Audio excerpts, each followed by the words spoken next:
Hello everyone. This is Dr. Din live at your service from Juvanni Med Spa, and today guess what?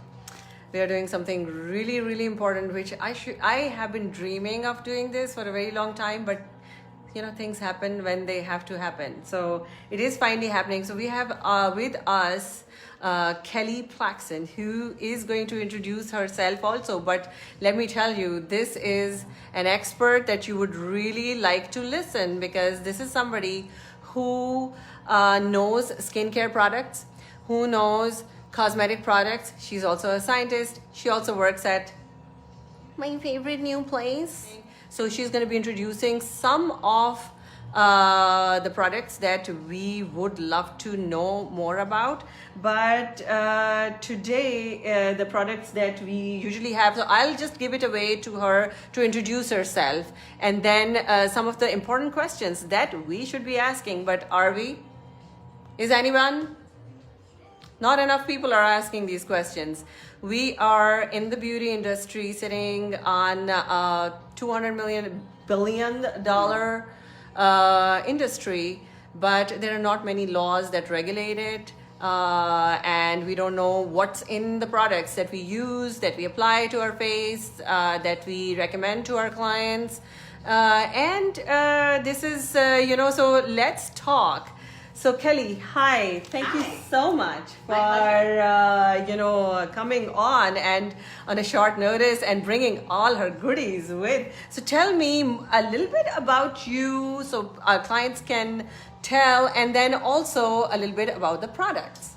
And I will keep asking questions. And if somebody asks any questions, please post here, and I'll try to get as many of your questions as I can. Otherwise, we will keep asking our questions because we have a list already. All right. So like most women, I've always been concerned about my skin. I had cyst acne as a kid. I'm very self-conscious when I have the slightest outbreak. And then about 5 or 6 years ago, I was having sinus infections multiple times a year, and my allergist finally recommended I do a patch test, not just the grass and pollen. It's a patch test you wear in your back for chemicals.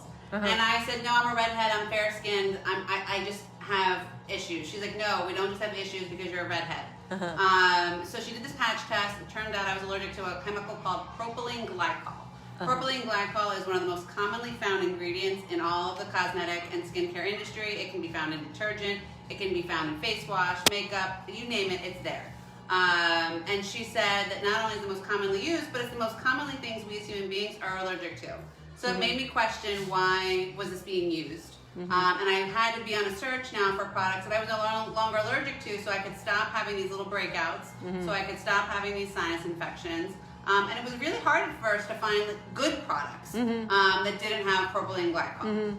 So basically, the products that you are telling us about, are these the products that, so tell us more about the products that you have. So you had propylene glycol that you actually went to an allergist and found out that that's the thing that's causing her acne, and she was able to find those products and basically take them out of your system. Yes. So we are getting a couple of questions also, but the thing is that tell us more about how what are the products that you are now recommending in the cosmetics, in the stuff, because what really freaked me out is I asked her one question, and I was like, what is a product that what should I be asking you? And she said to me, you should be asking if you have lead in your lipstick. And I'm like, what?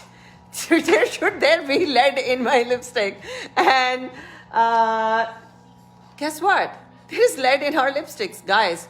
I'm gonna stop wearing lipstick. You don't have to stop wearing lipstick. Okay. So Beauty Counter is the brand that I switched to for my lipstick. After hearing that 61% of lipsticks could potentially have lead in them. And how are you going to find out? 61%? 61%. So there's a way you can find out. Are you kidding me? 61% of lipsticks have lead in it? No, really. Now, this is I'm going to do some research on it later, but really. If you have an iPhone, sorry Android users, this won't work, but will work on your iPad and iPhone. There's an app called the EWG. EWG, search it, download it to your phone, and you can type in all kinds of chemicals, all types of beauty products. Oh, really? I typed EWG, let me write it down. EWG, Okay. EWG. In your app, Okay, in your okay. app, and you'll find it'll download right there. Mm-hmm. And so I used to be a big proponent of Laura Mercier's lip gloss. I was also a big fan of NARS. So when you pull up some of Laura Mercier's products on the app, you'll get a 7. So there's a red, green is good, red is bad. Can I see? And it gives you like a list to show you Right. what chemicals. I should take my filter out for this reason only. But anyway, so she's showing a product where it has.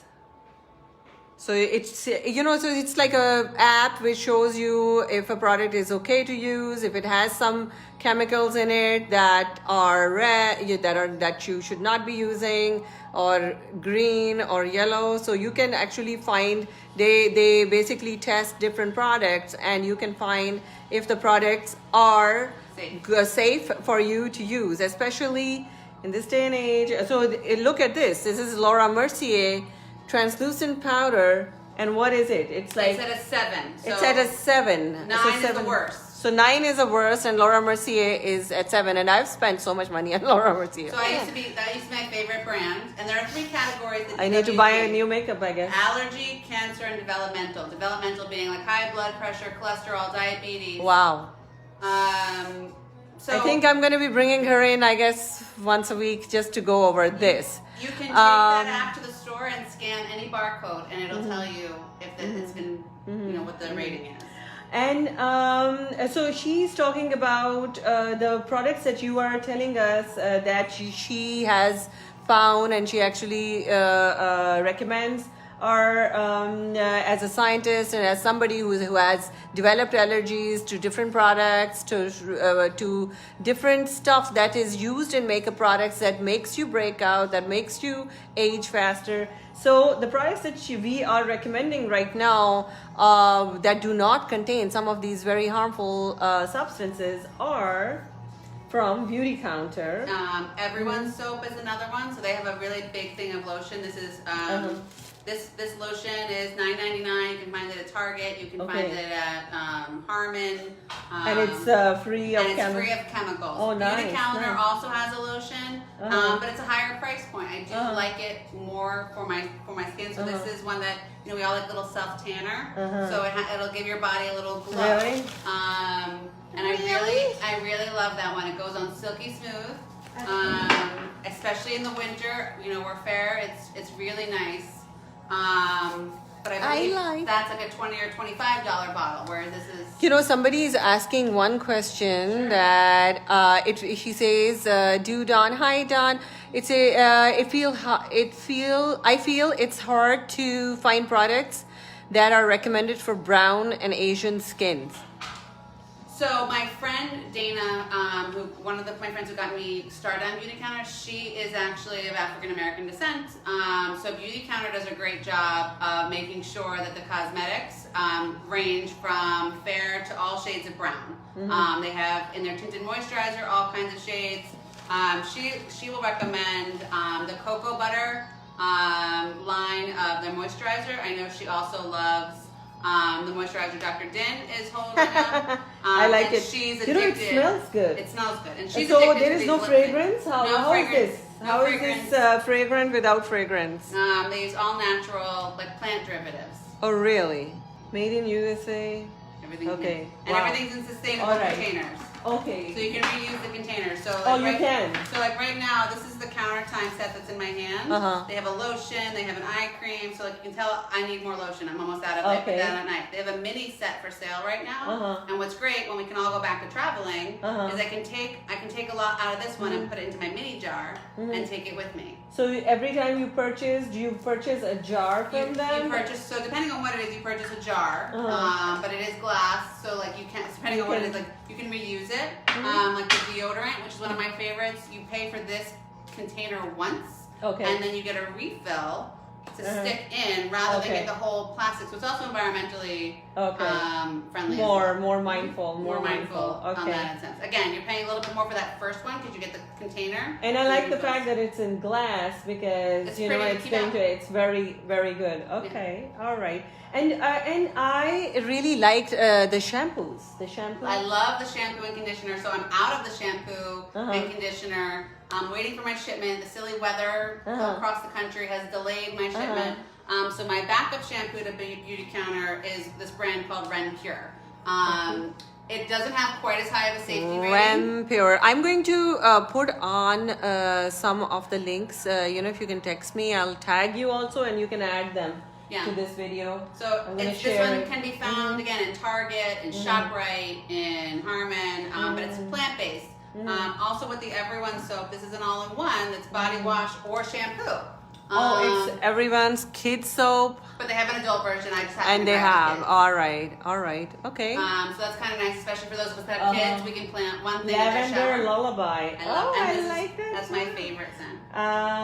What else? Is there anything else that I like the fact that your deodorant does not have all the bullshit stuff that causes cancer in it. So I'm glad. So when you're going to switch to a natural deodorant, you want to use a good charcoal mask. You want to detoxify under your armpits before you go to a natural deodorant. You have a better success of that natural deodorant. Really? So this you can put on under your arms for 10 minutes. It's the same mask you put on your face. Before you get in the shower, 10 minutes, let it dry, look a little silly, take some funny photos, and then get in the shower, wash it off. So when you start with your newer deodorant, you've pulled all those toxins from under your armpits. How much is it? I believe the charcoal mask is about $25 or $30. I know right now for Beauty Counter, there's a whole promotion going on. You would actually get this for free. Oh, beautiful. That's why I forget what the price is. It's around $25 or $30 for this mask, and usually one tube of this lasts me like 6 months. Nice. And I would say I use the mask on my face maybe once a week, or if I do get a breakout, it works really well, and just like one pimple to eat it. Or in the summer, if you have kids, or you're like me and mosquitoes like to eat you, it'll take away the itch from a mosquito bite. Oh, beautiful! You can put a little charcoal on there. Nice. So, you know, one of the things that we were also talking about is that the fact that the cosmetic laws in America I think are ridiculous, and I think the beauty industry is really not governed as well. So, you know, I was surprised. What is your opinion about that? When was the last time they had like a law that governs these? 1938, 83 years ago was the last time a major law was passed. There's only 1.5 pages of federal law, and all of federal law devoted to the cosmetic industry, which is kind of ridiculous. Well, maybe it's a good industry to get into then, I guess. No, you know, because nobody's monitoring it. However, it's very closely related to your health and your overall well-being. So only 30 ingredients in the U.S. are banned versus 1,400 in the EU. Beauty Counter bans 1,800, and the biggest factor is that fragrance per parfum is what the in American law allows manufacturers to slide a lot of nasty ingredients by just calling it fragrance or parfum. So anytime you see that on a label, run away. You don't know what's in your product. It could be lead in your lipstick. Yeah. So basically, I mean, that's amazing because what she's saying is that if you have perfume written or fragrance written on your product, that is a way for them to escape being monitored, and they can pass on a lot of bullshit stuff that is harmful for you and not getting tested, and they don't have to disclose it or go through a scrutiny before selling this product. So one of the things that you can do to just start your skincare is to stop purchasing stuff with fragrance in it. So at least you know that whatever you're purchasing at least is going through some form of scrutiny until the government gets its stuff together and can start putting appropriate regulations. And that's where that app comes into play. Really? And it can be really daunting. I know when I was getting rid of everything basically in my medicine cabinet, everything in my makeup bag. The first two things I switched. You know, Daisy, you can take your phone. Deodorant and lipstick. Those were the first two I wanted to switch because deodorant, I'm swiping under here. How many women have breast cancer now? And that was a hard one for me to find a good one. And lipstick because they were licking. I know. Oh my God! Please. And this is something that can cause developmental disabilities in kids. I mean, if you're pregnant and you're using some of these products that you're not aware that are containing bullshit in them, you may not know what you're passing on to your next generation. Anyway, thank you so much, Kelly. I will be bringing her on again next week. If you have any questions, please comment below. I'm also gonna tag her in this video, and I will also ask her to put some of the important links that we are talking about in this videos for everybody's reference. Take care, and I hope everybody's having a great time and a great weekend. Mwah. Bye.